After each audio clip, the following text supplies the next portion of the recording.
The roar of the crowd in the Tokyo Olympic Stadium reached a fever pitch as the seconds on the clock wound down. Team USA was battling valiantly against the formidable Argentine squad in the men's soccer quarterfinals. Captain Jake Turner, with his fiery red hair and unyielding determination, led his team like a true general on the field.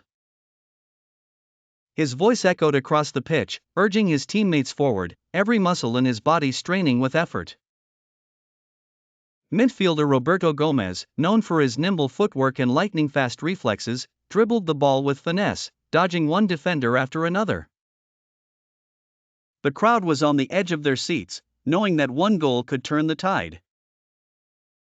With only minutes left in the game, a shot from Argentinian striker Javier Morales slipped past the American goalkeeper's fingertips, finding the back of the net. The stadium erupted in mixed reactions, jubilant cheers from the Argentine fans and heart-wrenching groans from the Americans.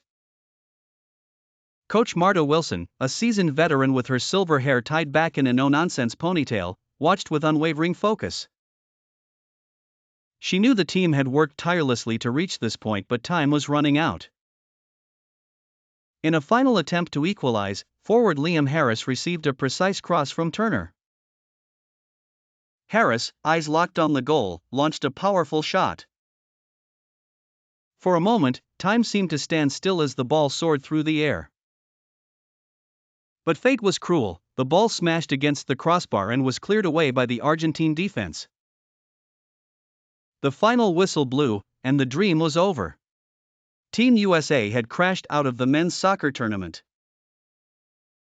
The players dropped to their knees, their faces etched with exhaustion and despair.